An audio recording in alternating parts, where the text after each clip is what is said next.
this computer. Okay. Go ahead, Dr. Carr. Yeah, thank you very much. It's been a real pleasure and an honor to be presenting again to this forum.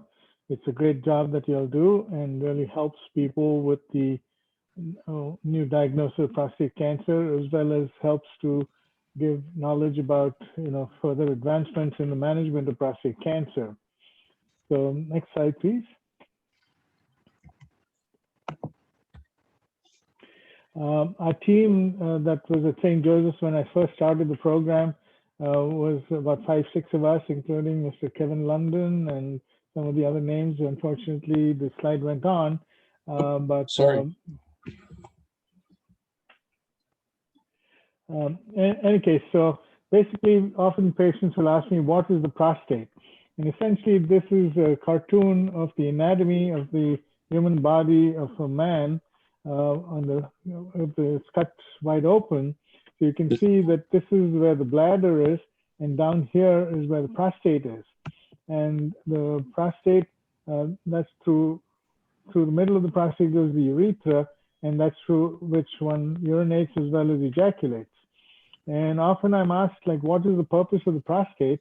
And very frankly, at our age, and I presume most of us are over the age of 50 and maybe 60, the prostate has no function, but at a younger age, it helps to, store the semen for purpose of fertility. But at our age, the prostate has no function. But basically, there's several ailments that can affect the prostate, one of which is benign enlargement of the prostate, where this inner part of the prostate gets enlarged and blocks off the channel. And that's most commonly when patients will have trouble urinating, and they will complain they'll get up 2, 3 times at night to pee. It doesn't come out very freely. And when I've got to go right now. Or sometimes patients actually go into retention where they cannot pee at all because the middle part of this prostate is enlarged and blocks off the channel, making it difficult to urinate. So go on to the next slide, please. So basically, the ailments of the prostate are benign prostatic hyperplasia, also known as BPH. Prostate cancer is what we're going to discuss this evening.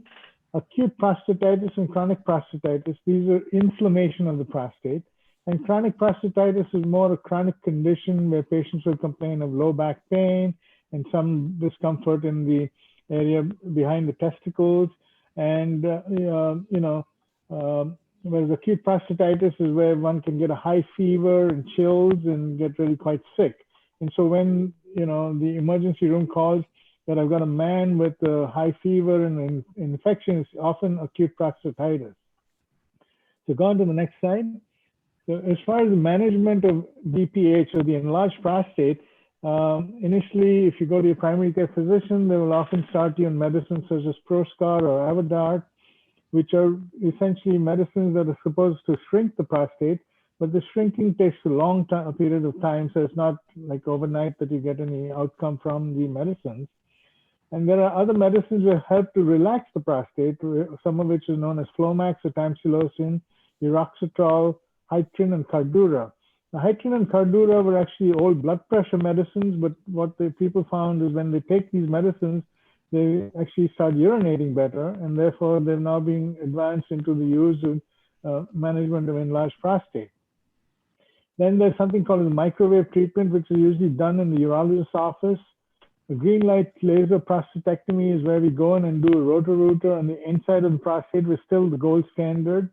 Or surgery or TURP, which is transurethral resection of the prostate, where we go into the middle of the prostate and remove the tissue to help with urination. Eurolift is a newer procedure that got FDA approval in 2015, and I'm going to talk a little bit about that. And resume therapy has been come on the market since 2018, which is another newer therapy. Next slide, please. So this is the resume procedure, which again is done in the doctor's office. Again, this is the anatomy, that's the bladder, this is the prostate. And when we do the resume treatment, we put in a probe into the middle of the prostate, and then we do injections on each side of the prostate, and this gives steam into the middle of the prostate, and that slowly helps with shrinkage of the prostate. The results of resume are not immediate, And we don't have long-term data as far as resume is concerned, but that certainly is a procedure that many urologists will recommend to their patients and is done in the office, which is a fairly straightforward procedure. Next slide, please. The microwave is the transurethral microwave treatment where we put in a catheter into the middle of the prostate and give heat into the prostate. And this also slowly shrinks the prostate over a period of time and therefore improves urinary symptoms. I've had patients where the microwave treatment has worked for 3 months, and then I just saw a patient yesterday that the microwave treatment has worked for 11 years. So it's very variable, and the outcome cannot be guaranteed, and some patients really benefit from it and others do not. Next slide, please. Now, this is the newer procedure called Eurolift, which was approved in January 2015, and I've been doing this procedure since then, and I've had the opportunity to actually teach several urologists how to do this procedure. But this was actually a device that was developed by an engineer. And what we do is we put the device in the middle of the prostate and then put these plugs into the prostate, which helps to open up the prostate. We're taking the prostate, which is blocked here, and then opening up the channel so as to help with urination. Next slide, please. Now, prostate cancer, on the other hand, is the purpose of tonight's talk. And the incidence of it is quite high. About 285,000 cases were diagnosed in 2018 and about 27,000 deaths. And prostate cancer is the second leading cause of cancer death in men, exceeding ordinary by lung cancer. It's the most common type of cancer seen in US men, and 1 in 6 men, if they live long enough, will eventually get prostate cancer. Next slide, please. And the diagnosis depends on a PSA blood test, which is indicated for men over the age of 50. Unless there's a family history of prostate cancer, then the screening starts at the age of 40. And the normal PSA level should be between 0 and 4, but there could be an age-related phenomena for the PSA level. PSA velocity is the rate of change in the PSA value. So if you're getting a PSA level every year, and in 1 year it is 1.2, which is completely normal, and the next year is 5.6. Suddenly the rate of change is significant, and that is like a red herring for the urologist to get concerned. Why did the PSA jump so much? PSA density is a ratio that is developed by taking the size of the prostate and dividing it by the PSA. And if it is above 0.20, then you get concerned for prostate cancer. The most common test that we do is a digital rectal exam, which is done in the primary care doctor's office or the urologist's office. And then once we're concerned that there's an abnormal digital rectal exam or the elevation of PSA, we proceed with prostate ultrasound and biopsy, which is again done in our offices.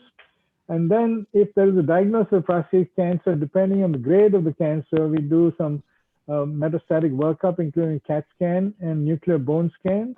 But nowadays, if it's a low-grade cancer, we often do not do these tests. There's a newer test known as the Multi-Parametric Mri of the prostate, which helps with diagnosis as well as staging of the prostate cancer. And even newer is something called the MRI ultrasound fusion biopsy. Very often what happens when you depend just on the prostate ultrasound and biopsy, you have an elevation of your PSA, but you cannot find the cancer. Then you get an MRI, and the radiologist will say there's certain abnormal areas. And then we have special software that we can put on our ultrasound machine, and we can do what is known as an MRI ultrasound fusion biopsy, which is more accurate than just the blind biopsies that are done with prostate ultrasound. Next slide, please. So this is an ultrasound picture of what the prostate looks like. This here is the rectum. We put the probe into the rectum, and this is what a normal prostate would look like. And the area of concern is always this peripheral zone, which is the outermost zone closest to the rectum, because luckily most commonly prostate cancer occurs in this area rather than any other area of the prostate. Next slide, please.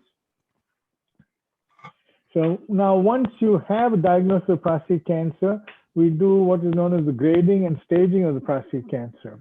And usually the stages are what is known as T1C, where it's an incidental cancer. You have an elevation of PSA, but no nodule is palpable. T2A is when there's a nodule which is less than 1 centimeter and affecting only one side of the prostate. T2B is when the nodule is larger than 1 centimeter, affecting both sides. T3 when there's extra capsular extension or spread outside the prostate. N is when it's gone to the lymph nodes locally, and M is when it's gone to the bones.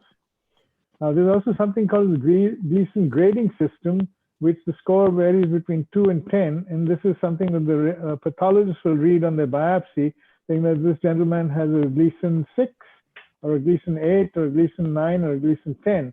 Like this morning, I saw a gentleman whose PSA was 8.5, and his biopsy showed a Gleason 6 in just one region of the prostate. So technically, he's a T1C, which is also an incidental cancer. Next slide, please.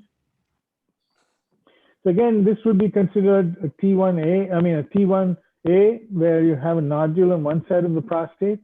Next slide. And this is what it might look like on the MRI. As I was telling you, this MRI is a newer test, and this is what it would look like on one side of the prostate on the MRI. Next slide, please. The use of the multiparametric MRI is a newer technology, but the important thing is often patients will say, can I get an MRI at XYZ hospital? And I tell them, no, it's not very recommended because the technology differs from hospital to hospital. And if you're going to get an MRI, it should be done in a good facility. And more importantly, it should be done by a radiologist who is very familiar with reading multiparametric MRIs of the prostate, because otherwise you will not get results like you want. Next slide, please. And this is what multiparametric MRI images will look like. And the two things that the radiologists look at is ADC, which is known as apparent diffusion coefficient, and diffusion weighted image. So if you look at this, this is called as the ADC map, and this is the diffusion weighted image. And they will call a PIRAD score, that's PIRADS scoring system. And usually it's a 1, 2, or 3, it's not really bothersome. But when it gets to a 4, you can see on the ADC, which is apparent diffusion coefficient, you can see that there's an area of concern right here. And on the T2 weighted image, it's a brighter shadow. And then this is, bothersome for cancer. And the difference between a PIRADS 4 and a PIRADS 5 is the size of the lesion. If it's over 1.5 centimeters, like this, then it's more a PIRADS 5, which is almost 80% of the time will have cancer in it. And even on the T2 weighted image, it'll be a bright shadow like this. And then you get concerned and, you want to biopsy it. Next slide, please. Again, this is something about the multiparametric MRI. So if somebody gets an MRI and it's a PIRADS 3 or less, you're less concerned about it unless it's a PIRADS 4 and 5, in which case you need to pursue it further with either ultrasound and biopsy in the office, or preferably a fusion biopsy done in the urologist's office. Next slide, please. So again, this is, PIRADS 1, 2, 3, 4, 5, but with 4 and 5, you're really concerned about the likelihood of cancer being present in the biopsy. Next slide, please. This is more about the PIRADS 2. I don't think we need to spend more time on this. Next slide, please.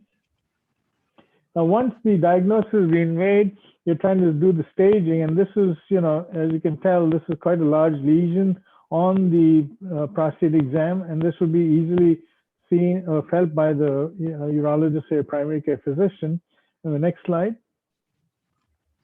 And this is what will show up on the multiparametric MRI. It almost looks like the lesion that corresponds to the area that was felt on the prostate exam.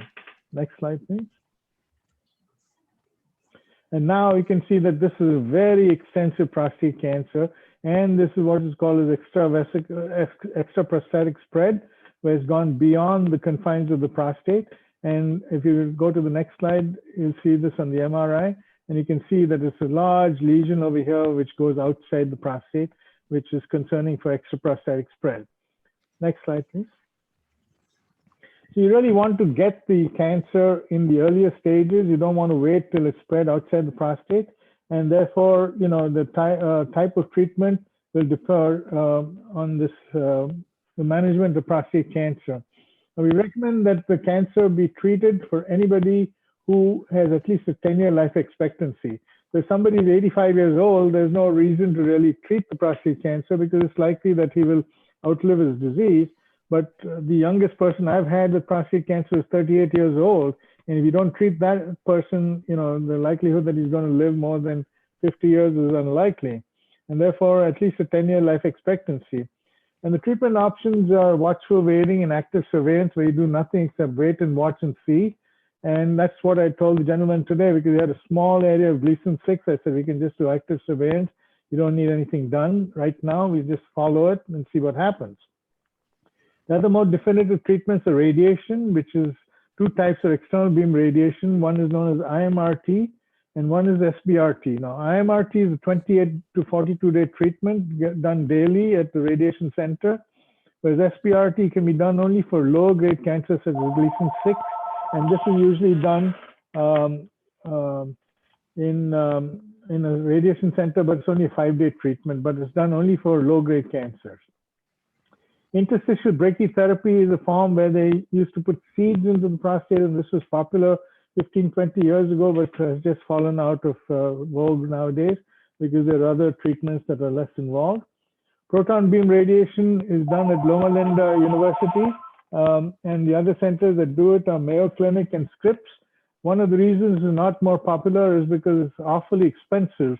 The proton beam machine is almost 10 times the price of the regular IMRT, and therefore Medicare and other insurance companies don't see the benefit to paying for it, and that's why it's available only in 3-4 centers around the country. Cryosurgery was freezing of the prostate. It was used mainly for radiation failures, but some centers are still using it as a primary mode of treatment.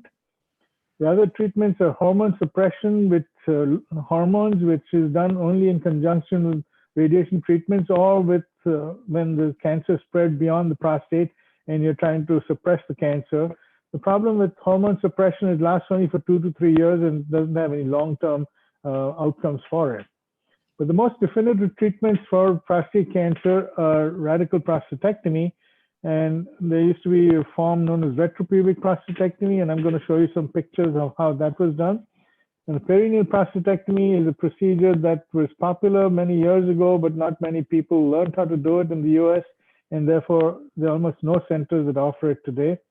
The robotic prostatectomy is something that was introduced about 2002, and at St. Joseph's Hospital, I did my first case in 2003, and this has now become the standard of care in most big hospitals that offer treatment for prostate cancer are able to do robotic prostatectomy. And then Haifu is a newer procedure which was approved in October 2016, and I'm going to share some data with you because that is one of the procedures that I was among the first people in the country to offer. So go on to the next slide, please. So now you have a diagnosis of prostate cancer. Now we got to decide, does everybody need to be treated? And often, next slide, please, the patient will come in and say, how bad is my cancer? Next slide. Can I confidently choose active surveillance where we do nothing except wait and watch and see? And so these are genetic tests that have developed, and this is done on the biopsy itself. So basically what is done is the biopsy specimen is sent to these companies, and there are actually 3 different companies that offer this type of testing, and they give you a report as to what the likelihood of failure of prostate cancer treatments over a 10-year period are going to be.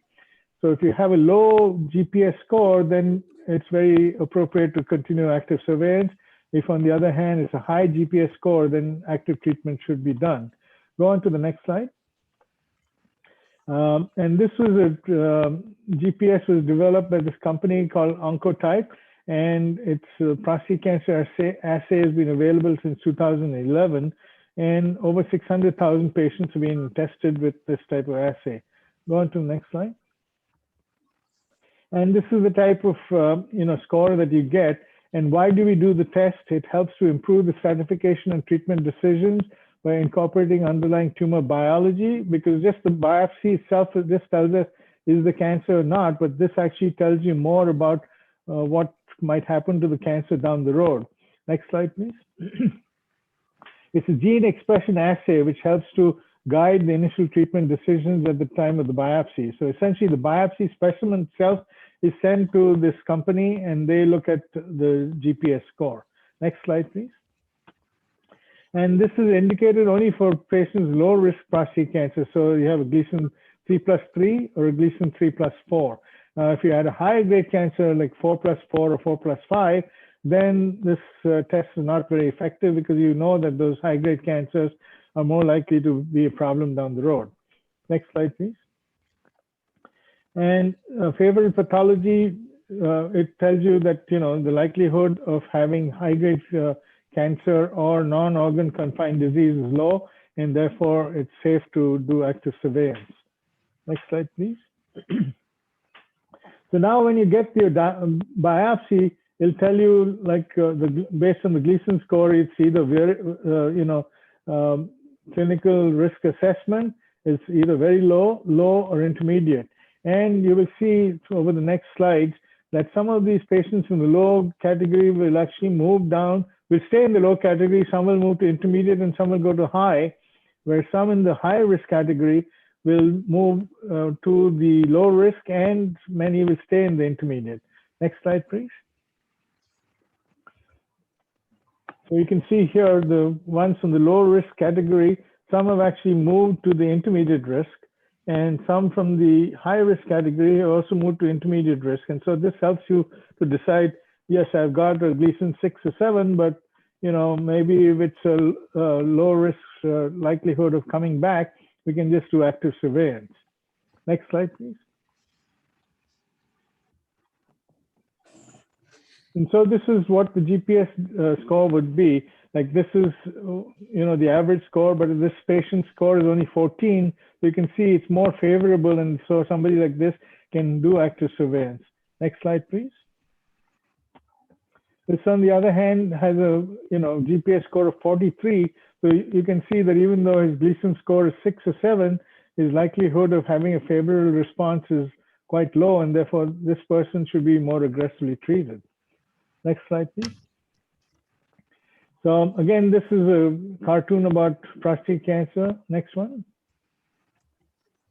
So now this is getting into the treatment of prostate cancer with the Da Vinci robot. And so, when you first hear is a robot that's doing the surgery, can I get hurt by it? No, because the arms of the robot go into the patient at the bedside, and the surgeon is sitting right here, quite close to the bed where the patient is, and every movement that he makes on the with his hands here is reflected with movements of this the robotic arms which are put into the patient. And now this was the old robot. Now there's something called a single port, where only one incision is made and all these arms are put in through the single port. I have not done any single port procedures, but some of my partners at St. Joseph's have already done several single port procedures, but that is still, it has not become state of the art yet. Next slide, please. So the advantage of robotic surgery, because they're small incisions, they're laparoscopic incisions, there's less postoperative pain, better visualization of structures, less blood loss, shorter hospital stay. Most patients are able to go home in 1 to 2 days. Faster recovery. Nerve preservation is better, so because there's less blood loss, you can actually see what you're doing and therefore try to save the nerves and therefore help with early recovery of continence or leakage of urine, and more importantly, early recovery of sexual function. And since recovery is faster, we started something called a penile rehabilitation, which is done at an earlier stage in life with oral tablets such as tadalafil or sildenafil. Next slide, please. This is when we completed 1,000 cases at St. Joseph's Hospital many years ago. This again was our first robot with the console here and the robotic arms here. Of course, as I say, we've now done over 10,000 cases. So this slide was taken many years ago. Next slide, please. So you can see that the difference in the size of the incisions. This used to be the open prostatectomy, huge midline incision. And so patients used to be in the hospital for 3 to 5 to 7 days. And these were the incisions with the robot, small incisions. But as I say, now with the single port, just one incision is made, but that is still not state of the art. Next slide, please. So early penile rehabilitation, in the past, we used to wait 1 to 2 years to address the issue. But because robotic surgery, patients are recovering so much faster, we start them on oral tablets 2 days to 2 weeks after surgery. And these tablets may help with maintenance of penile blood flow and could be responsible for earlier return of natural erections. Some centers are using shockwave therapy to improve penile blood flow, but this again is not paid for by Medicare, and some of these centers are scams, and I would be careful about recommending this to anybody. Next slide, please. Now, as I told you, there's another procedure known as Haifu for management of prostate cancer. And what does Haifu stand for? It is high intensity focused ultrasound. And focused ultrasound creates heat in a manner which is similar to light traveling through a magnifying lens to create heat. And at the focal point, the temperature is raised to almost 90 degrees, creating cell death in the targeted tissue. So go on to the next slide. As kids, we all remember taking a magnifying glass and putting the sun through the waves and try to get a leaf burned. The same way, you think about the Haifu machine, which creates the heat here, but is focused onto the prostate and therefore helps to kill the cancer cells. Next slide, please. So this is the concept of Haifu, where a probe is put into the rectum and heat is generated, and that heat is focused onto the focal point F2, which is where the cancer is within the prostate, and that helps to kill the cancer cells. Next slide, please. So again, the focused energy, and this is the transducer, and it's a transducer that shows you live ultrasound images while doing the treatment, and therefore you know exactly where the treatment is being carried out, and you know there's very small risk for any harm being caused by this. Next slide, please. So the principles of Haifu are cellular structural changes occur a little above body temperature, and then denaturation of proteins occurs at 45 degrees, but at higher temperatures, over 65, the cell is destroyed in a very short time, less than a second. So you can see with Haifu, the temperature at the F2 focal zone results in a temperature over 80 degrees, and that causes necrosis or death of the tissues simultaneously. And it also allows for blood flow to be controlled, and therefore it's relatively bloodless surgery. And so it can actually be done on patients on blood thinners. Next slide, please. And this is the effect of the tissue. This is 48 hours after the Haifu treatment, where there's a lot of swelling of the tissue that is treated. And then 3 months later, you can see that it's all necrotic and all the cells are dead and gone, and no more cancer cells in there. You can see here you have active cells, and here there's, you know, the cells are all been necrosed away. Next slide, please. Though Haifu does have some limitations. It cannot be used in a very large prostate, and ideally you want the size of the prostate to be less than 40 grams. And more importantly, the height of the prostate should not exceed 3.7 centimeters. So this height from the peripheral zone to the top of the prostate, that's because the probe is put into the rectum. And so if the height of the prostate is over 3.7 centimeters, then the heat cannot get to the most anterior portions of the prostate, and therefore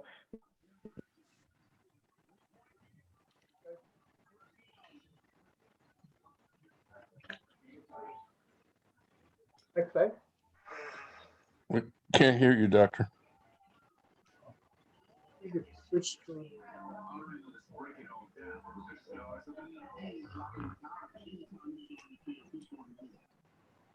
We still can't hear you. Would everyone mute their sound?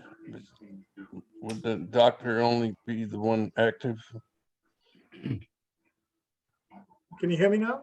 Yeah. Yes, go ahead, doctor. Okay. Yeah, so as I was saying that the, the height of the prostate should not exceed 3.7 centimeters, otherwise the treatment is not very effective. Next slide, please. And this is actually treatment during the procedure itself. You can see that this is a good area of treatment. And somebody in Japan came up with the term popcorning of the prostate. And you can see this is an area where it's getting a little too hot, where it's turning white. And this is an area where it's really very hot. And therefore, when you see something like this, you've got to temporarily pause the treatment for a few seconds, allow the tissue to cool down, and then you can resume the treatment. Next slide, please. So the ideal patient should have a size less than 40 cc's, and the AP height should not exceed 3.7 centimeters. And many of us have calcifications in the prostate from previous infection or inflammation. And you've got to make sure that those calcifications are not more than 1 centimeter, because otherwise the heat will not reach the area of the cancer. There are some contraindications. People who have undergone prior significant rectal surgery cannot have Haifu because the probe will not fit into the rectum. People with inflammatory bowel disease with rectal involvement, such as Crohn's disease or ulcerative colitis, can't have Haifu. And patients with anal stenosis, severe scarring, because the probe is bigger than the prostate ultrasound probe, and therefore, if you have a lot of anal stenosis, the probe just won't fit into the rectum. Next slide, please. But the advantage of Haifu is, unlike any of the other treatments like radiation or surgery, treat the entire prostate. The advantage of Haifu, you can treat only part of the gland and therefore reduce any risk of incontinence or leakage of urine, and also improve the outcomes as far as erections are concerned.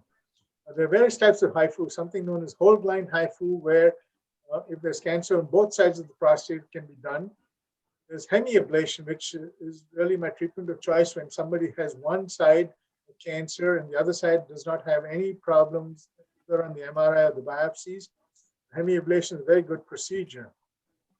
Now, people have taken it to the next level where instead of doing hemiablation, you can actually do it with an MRI ultrasound fusion, similar to what we did with the biopsies. We now have the technology to do an MRI ultrasound fusion, so you can just do a focal ablation. If the cancer is affecting only one zone of the prostate, only that zone can be treated with focal ablation. Post-radiation Haifu is something that was required by the FDA. The company had to get over 100 patients who had radiation and failed radiation, and then they had to have Haifu to show that it was safe. And that's how they got the FDA approval in 2016. There's a brand new procedure known as TULSA, which is done with the MRI, and I'll show you some slides about that. It's a little different, so that instead of allowing the Haifu to be going from the rectum, it's actually put into the urethra and done in reverse fashion. Next slide, please. This is the TULSA. I showed you what the regular Haifu that we do from the rectum. TULSA is done with a probe that's put into the urethra of the man, and then the heat is given in this direction. Regular Haifu will go from the rectum and give the heat upwards. With this, the heat is given in this direction. Next slide, please. Again, you can see that with the probe in the urethra, the heat is given into the prostate, but this is not reached prime time. There are only 1 or 2 centers in the US that are actually offering this. So far, this should still be considered experimental, because most cancers, as I told you, are out in the peripheral zone or the outer zone of the prostate. So they're more readily treated from the rectum. Whereas when you go from the urethra, whether the temperature reached by the peripheral zone in the part of the prostate is going to be adequate, we don't know. Then there are patients who cannot put the probe into the rectum, in which case you can consider doing a TULSA procedure. Next slide, please. The procedure is done usually as an outpatient. You don't have to be admitted to the hospital. It's under general anesthesia. It takes 3 to 4 hours. Patients can go home the same day. Then you follow up in the doctor's office in 1 to 2 weeks. And there's no risk of bleeding, so it can selectively be done on patients on blood thinners. Many of us, as we get older, you're taking Eliquis or Coumadin or Brilinta, all types of blood thinners.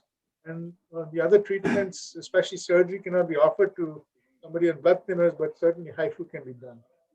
Next slide, please. Advantage of Haifu: it's an outpatient procedure, lower risk of incontinence or leakage of urine, lower risk of erectile dysfunction compared to surgery, especially if you're doing hemiablation or a focal ablation. And it can be repeated if necessary. If you go through the procedure and there's a different zone that has cancer, that area can be treated. And it does not prevent future surgery or radiation if necessary. there are certain percentage of patients that will fail Haifu, but that does not prevent them from having future radiation or surgery. Next slide, please. Follow-up after Haifu, patients are usually discharged with a catheter, and you see the doctor in about 5 days to allow to see if you're able to breathe. Put a suprapubic tube, that's a tube put in from the belly if you're doing the whole gland ablation. And usually this again is removed in the doctor's office after a few days. Let's assure that the patient is fighting normally. And patients are allowed to resume sex within 1 week because there's no incision, there's no pain after this procedure. And the first PSA is ordered obtained at 3 months, and follow-up PSAs and multi-parametric MRI and biopsy is repeated 6 months.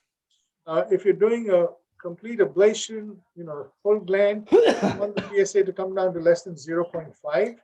If on the other hand, you're doing only a partial ablation or a hemi-ablation, you want to see that the PSA comes down by at least 60%. So if somebody's PSA is 6 before the procedure, you want the PSA to come down to at least 2.4, that is 60% reduction, to make sure, to convince you that yes, maybe the high. Next slide, please. So this is what an MRI looks like prior to the hemi-ablation. As we saw the previous slide, this was the area seen on the MRI. Next slide, please. And this is one that is after the ablation. You can see that all this area is almost gone. Actually, when I first started doing Haifu hemi-ablations, I was called by the radiologist to inquire, what did you do to this person's prostate? Only half of it is seen any longer, and they were not familiar with the new procedure called Haifu. Next slide, please. The highlights of the Haifu program, as usual, Europe always leads us, the US, about these treatments because the FDA is so particular about making sure that our patients are safe. The European studies show good cancer control now up to 10 years of follow-up. I personally got about 6 years of follow-up since I've been offering Haifu since 2016 when the first came out. Over 70,000 cases have been done worldwide. FDA approved was given in October 2016, and I had the honor of doing the first 2 cases in California in December of the same year. And that time there was the 4th and 5th cases done in the entire country. And as of 2021, only 53 urologists of the 3,000 urologists in the US actually trained to offer Haifu. And the Chalsa procedure, which I told you is new, is available only in select centers. I don't think anything west of the Mississippi. There are no centers west of the Mississippi. I know there's one center in Florida that's offering this, but other than that, it's not available. Next slide, please. I think that's it, and I'll be happy to answer any questions.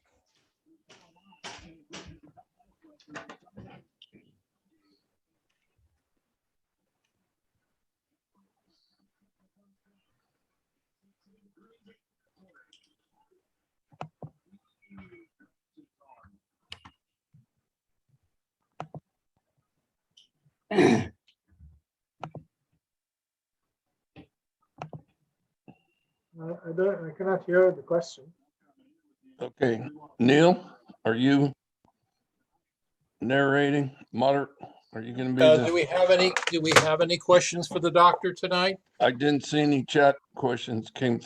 You can post them in chat questions. Would anybody like to ask some questions about robotics? Because I believe the doctor touched on it. Okay, here we go. Ira, thank you. Please compare focal cryo versus Haifu and side effects. So basically, Ira, what we're doing here is comparing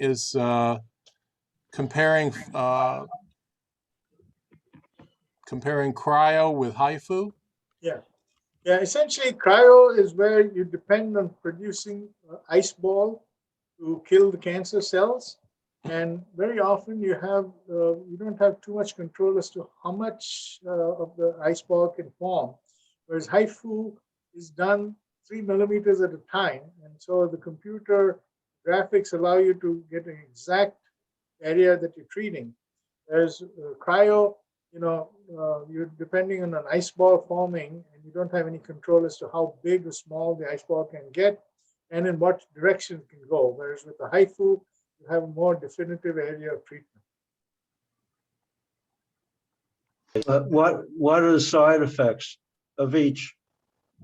The side effects of cryosurgery, one of the biggest side effects was erectile dysfunction, especially we did a whole gland No, we're cryosurgery. talking about partial.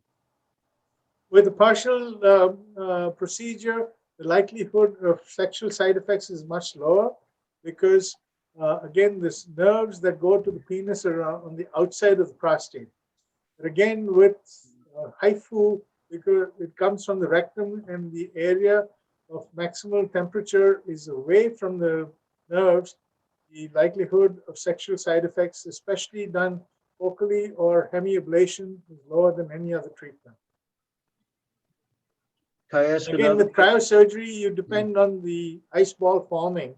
And so you can see the ice ball forming, but you cannot control as to how much of the prostate gets covered by the ice ball. Have you ever treated, for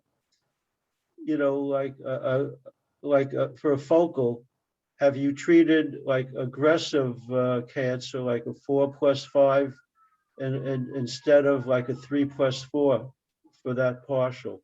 Yes, I have. Most recently, in fact, I did 2 patients with a Gleason 8 and 1 with a Gleason 9. But, out of fear that it may not be entirely successful, I've also kept them on hormones for a period of 18 months. If you talk about radiation, we found that the effectiveness of radiation is always better if you give 1 to 3 years of hormones over and above the radiation. And so these patients with Haifu, since I didn't want to take a risk, I've kept them on hormones for 18 months. And so far, their PSAs are really very low. And the follow-up biopsies are negative. Because remember, after Haifu, at 6 months, I do an MRI and do a biopsy.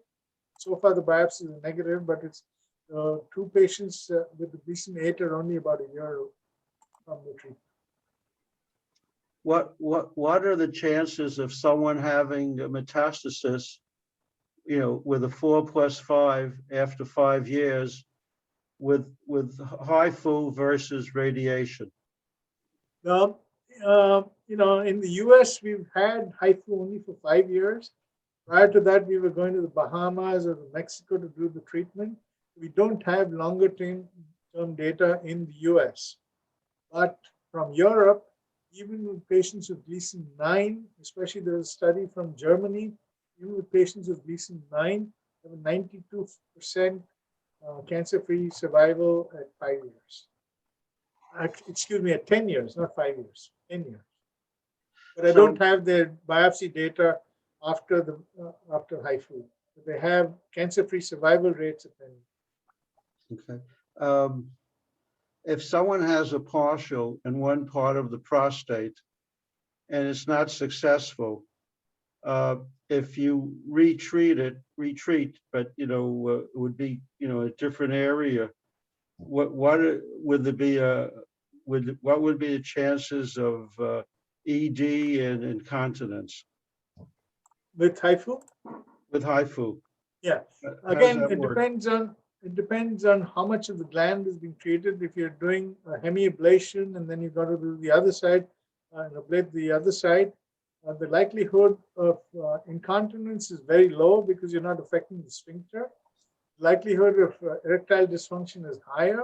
But again, because you're treating 3 millimeter fractions, you can control, actually on the Haifu machine, you have an ultrasound probe which actually can show you the neurovascular bundles. So you can stay away from those areas when you're doing the treatment. But sometimes you're stuck because the cancer is in the region of the neurovascular bundles, then you don't have a choice but to treat the cancer. You don't want to leave the cancer behind trying to save the nerves. So, it depends on the location of the cancer also. Do you also do TULSA-PRO? No, I've not done TULSA-PRO. I'm just, it's a relatively new procedure, and I know there's only one center in Florida that's offering the TULSA-PRO right now. Right. What do you think of TULSA-PRO? Again, I don't know much about it. Okay, fair enough. But But I would certainly use it if it was available here locally, because I've got patients who got rectal stenosis. In fact, I have a friend of mine in England who can't have radiation or surgery because he's had previous radiation for rectal cancer. And so I've actually advised him to come to the US to get, instead of getting TULSA-PRO.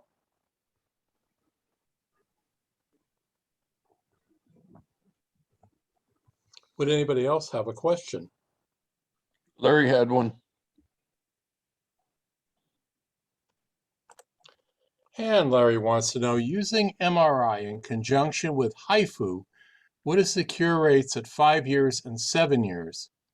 And the second part of that question is, what study demonstrates the result of the cure rates? Yeah, essentially, as I said, in the US, we have only 5-year data. We don't have longer-term data, unless you're going to, do results of patients that were treated in an offshore location.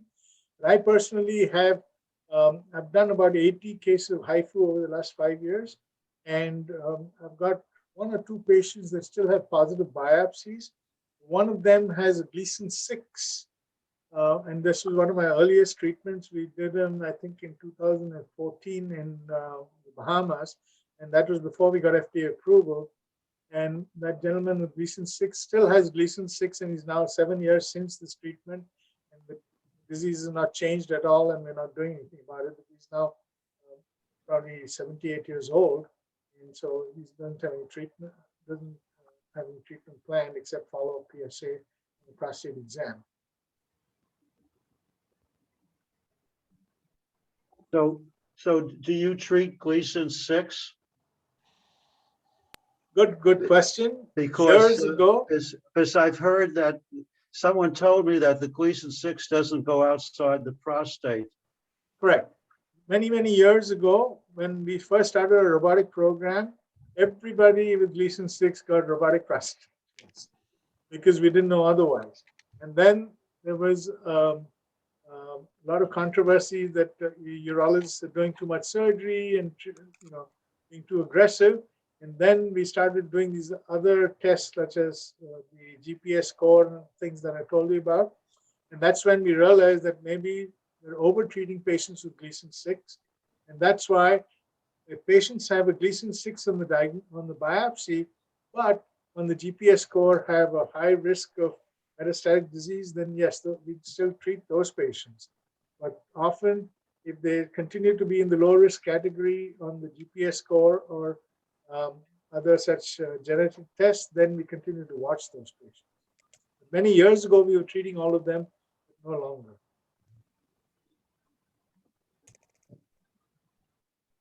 I have a question. It was talked earlier in an earlier meeting. How successful is your cancer future if you are eating, if you have a good nutritional and exercise and sleep and stress-free environment? How does these factors figure in with your progression of prostate cancer? Unfortunately, a lot of those things don't really help that much. They will help patients feel better, but they don't really cure the cancer or change the overall progress of the cancer. I don't know if anybody is familiar with the TV show called Friends. On Friends, there was the bartender who recently, less than a week ago, died at the age of 58 from metastatic prostate cancer. So prostate cancer still can can cause death, but the likelihood of death is lower if you treat it at an early stage, and the type of cancer is not too high grade. But certainly things like diet, exercise will help the patient feel better, but they're not really going to change the overall prognosis. So Neil, Yes. can I ask this question directly to the doctor? Because thank you for the great presentation, doctor. My question is, do you use MRI, real time, to identify where the cancer is located in the prostate gland? Yes. Or do you use it, or do you use MRI as a planning tool, okay, to identify where the cancer is, then subsequently you perform the therapy? How does it work? Yeah, good questions. Remember, because MRI is a magnet-based testing methodology, you got to have even your biopsy needles that are not going to get affected by the MRI. And so, there are centers in Florida that actually offer what is known as a in-magnet biopsy, but that is very few and far between centers have that technology. So most of us don't have access to that type of technology, but we certainly use the MRI to plan our area of biopsy. And if you're going to do a focal Haifu, then you use the MRI ultrasound fusion software to the area of treatment. So yes, I mean, it's called an in-gantry biopsy, where the MRI is done and the biopsy is actually done in the gantry of the MRI, but there's only one center in Florida that I know offers that therapy. But as far as the second part of the question, we use MRI routinely to decide where the cancer is and how to treat it most effectively. Thank you, Doctor. Anybody else?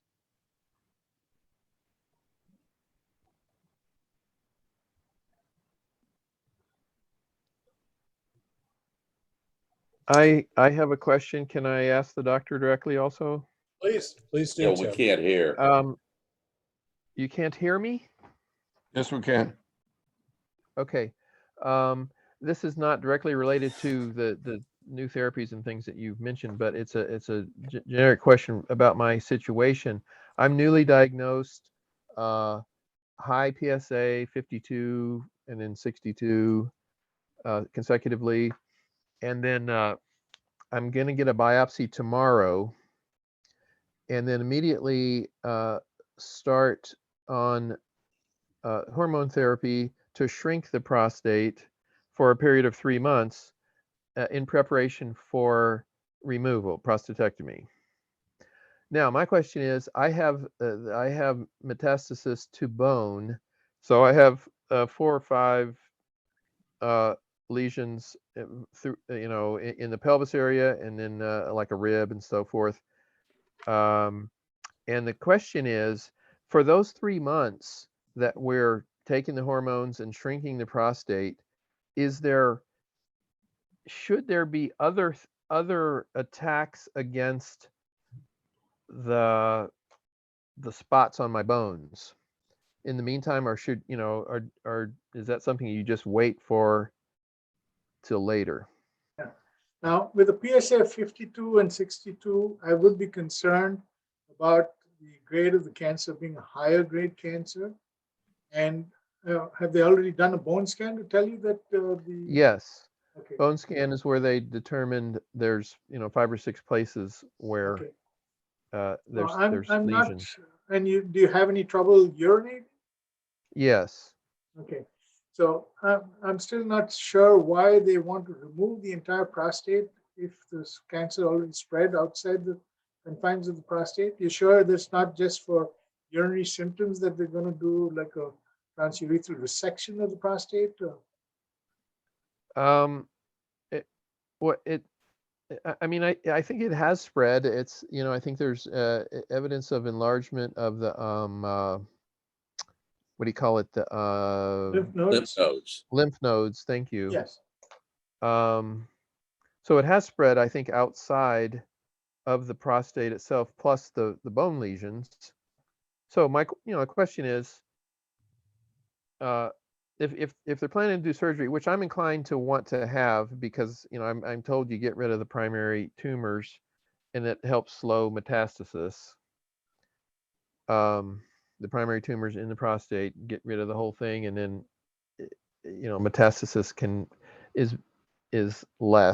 happens less. But what I'm saying is, if that's the course of action, what we're doing, is there any reason to wait to try to attack the bone lesions? To wait till after the surgery, or during the 3-month period where you're shrinking the prostate? Does it make sense to try to do something about the bone lesions? See, the bone lesions are going to get suppressed by the hormones, in addition to helping to shrink the prostate. There's no harm in taking the hormones at the same time. I'm still not convinced why they would want to do a prostatectomy and have the risk of urinary incontinence, which can sometimes be significant, especially with the higher grade cancer. So I would be, I don't know who your urologist is, but maybe you want to get a second opinion about future surgery to remove the prostate in the presence of metastatic disease. So Neil, can I jump in here on this? Yes, please. Yeah, so I think what the doctor has said is very, very valid. Okay. You have metastatic prostate cancer. Okay. This cancer has spread outside of the prostate gland. Okay.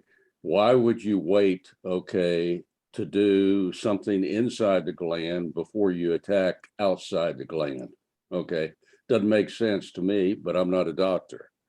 What the doctor says is getting a second opinion, I think, is very vital for you. Okay. For instance, some of the possibilities is if there's good reason to believe that the cancer is in the lymph nodes, okay, you may want, in addition to some of the things that you've mentioned, you may want to do some irradiate some of those lymph nodes, but you have to have a scan that's sensitive enough to pick that up. Okay, doctor, would you take it from here? Yes, I would be concerned. Remember, the biggest risk of surgery for prostate cancer is urinary incontinence. And if you're going to have surgery to remove the entire prostate and risk having urinary incontinence, even though the cancer is already spread outside the prostate, I think that's a tough decision.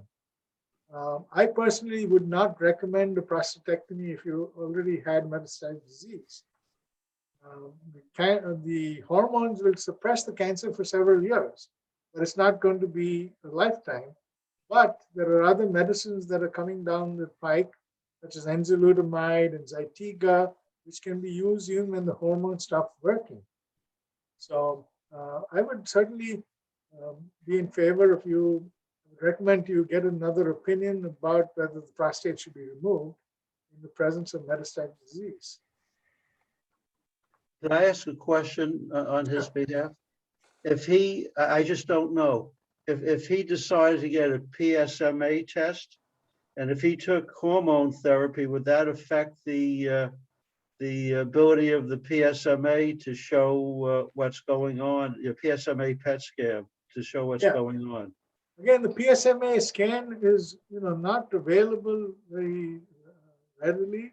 I think UCLA offers it. I know I've had patients who've gone all the way to Phoenix to get a PSMA scan. Well, there's UCLA gives it. Yes, UCLA does it. So certainly, but he's already had a bone scan that's showing that. Yeah, but the PSMA is better than a bone scan. It's a bone scan on steroids. Yes, I agree. But the effectiveness of the PSMA is more if you don't have evidence of any disease anywhere else and you're looking for potential spread from outside the prostate. No, but when you already have evidence that is spread, I don't think the PSMA is going to give us much more. Well, the reason I ask is because if we spoke a little before, Tim and I, and also Dr. Megsner, and Tim said he had about 4 or 5 spots of the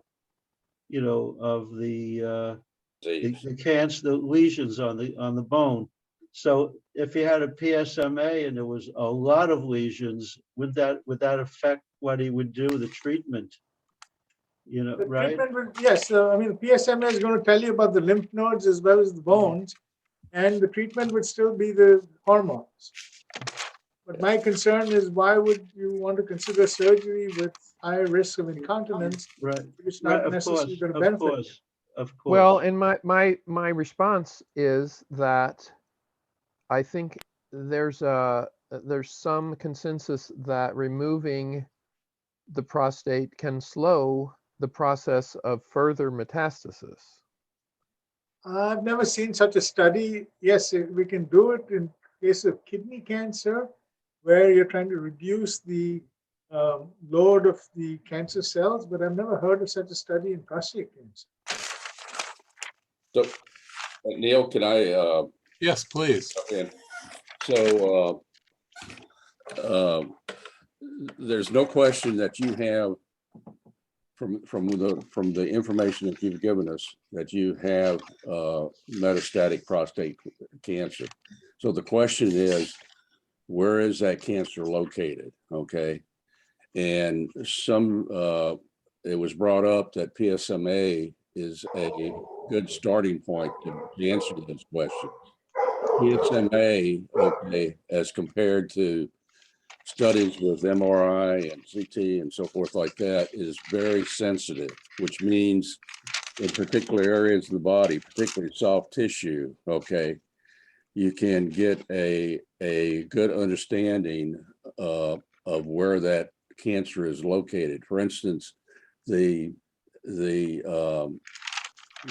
lymph nodes is I would say a suspected area, okay? And if it's in the lymph nodes, then you may want to consider radiation, okay, to attack those individual lymph nodes. But you need to be able to identify where they are, okay? Now, UCLA has that capability, and it is now approved by the FDA, okay? And I would, recommend, and I don't know whether it's being paid for yet by insurance, but if it isn't, it's close to being paid, because there's a big difference between PSMA for soft tissue than other types of scans. Neil, can I comment on this point about the PSMA? Please. Because I just did a PSMA, I think, in this month, I just did it. I think 2 weeks ago, I'd done, I got my results. And of course, I was lucky that my cancer was still in the prostate. But, there's a big waiting list. And I went with my credit card to pay for it, but because I was about 65, it was free. They said it's free now. And another thing is, because of the waiting list, I asked where are we on the waiting list, and they said they were somewhere in February. So it's a long wait, unless you can have a doctor who can, cut the line or something.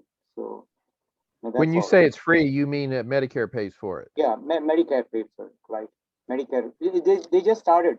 It seems from 1st of October, the FDA approved it for Medicare. Otherwise, before they said you have to do radiation or surgery, and then Medicare would pay for it. But now, you can just come as a, fresh, and you can get the PSMA if you're, on Medicare.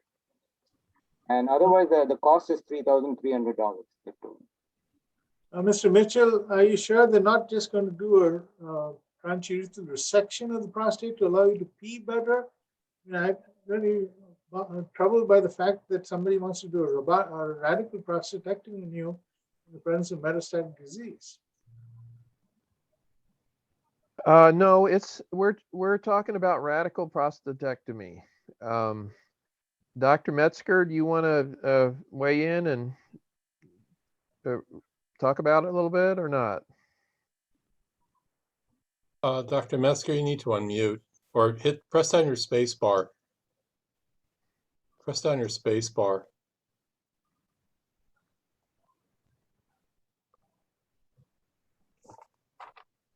Still can't hear you, Dr. Metzger. Either unmute or press down your space bar. I pressed the space bar and nothing happened. Okay, Well, we hear you're you okay now. now.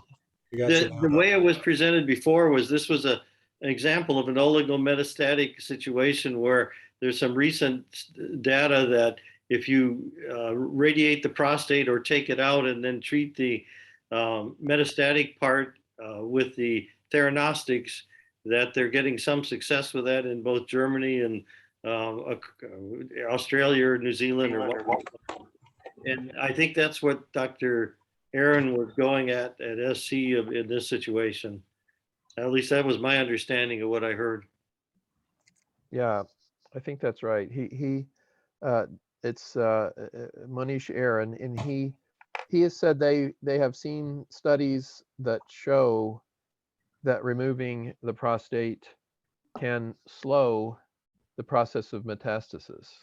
Yes, and there was just Okay, Manish Aaron is a well-known robotic surgeon, and so I mean, if he's recommending it, he's obviously more updated about this than I am. And so if he's recommending it, I would be more inclined to, following his recommendations. Say, Tim, Yes. have you seen a medical oncologist? No, not yet. Okay, But a yeah. medical oncologist is probably the most important doctor you could see. And you really want the very, very, very best you could find and afford. But it has to be one that knows prostate cancer. It can't be. Yeah, they're specialized. Oh, sure. So how do you find the best one? Well, every center, UCLA, USC, Loma Linda, UCI, they all have a department with 2 or 3 of them. Yeah. I don't know the one I don't know the one at Loma Linda, but I can't even remember the one at USC. But I know UCLA has them. Dr. Wynn is one of them. But they're specialized in urologic oncology. It's actually a fellowship now. There's a Matthew Reddick. Yeah, Matthew. At UCLA. Yeah, I think And that. then a lot of the people from this group, they go over to this guy, Dr. Schultz, he's a Marina Del Rey. There's a he charges $400 just to say hello, and then $250 a year extra. But they all go. They come from. He's world known, so that's another one.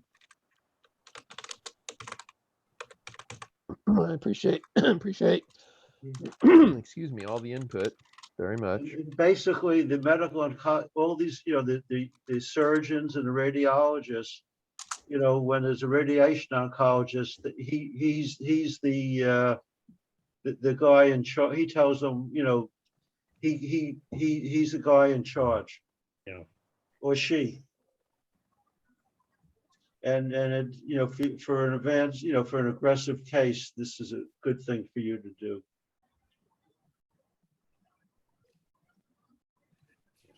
Thanks for the good advice.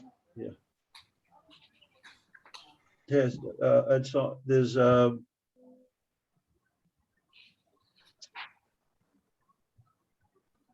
on chat, Neil listed the doctor for you. Dr. Schultz and Dr. Lamb. A lot of us see him. I'll get a contact for you. Also, Neil, you might mention that Dr. Schultz and Dr. Lamb, we have videos in our library, numerous videos that he can check out if Yes. he would like. Yes. Dr. Lamb spoke to us this year about genomes and genome testing. Just a couple of weeks ago.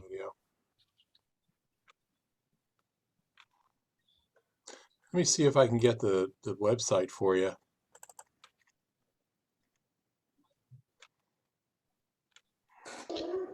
They're both in the same group, those two Yes. names? Yes, Yeah. yes.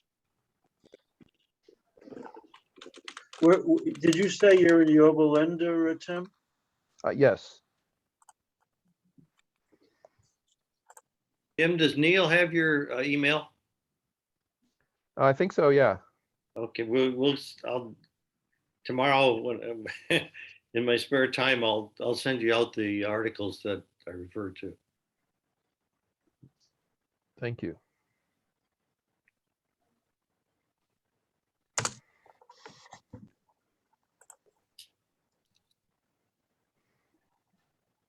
Does anybody else have questions, comments, or anything else for Dr. Carr?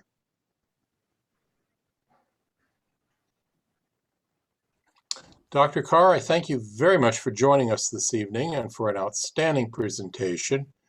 And I think one that was especially suited for newly diagnosed because you covered a lot of ground. Next month, which will be the presentation from 7 to 8:30 on the third Thursday of November, we will have Dr. Tanya Dorf join us. In the meantime, have a great month, and we look forward to seeing you at our newly diagnosed active surveillance group on the second Tuesday of November at 5 p.m. Say, Tim, Yes. Tanya Dorf is another person you could speak to. Yeah. She knows a lot about this. Right, she's at the City of Hope. She's really good. Okay, thank you very much. It's been a really honor to come back to this group, and I'm always available. And take care and stay well. Thank you, Doctor. Thank you. so Thank you, much. Dr. Carr. Thank you very much. Bye-bye. Thank you. Meeting's ending.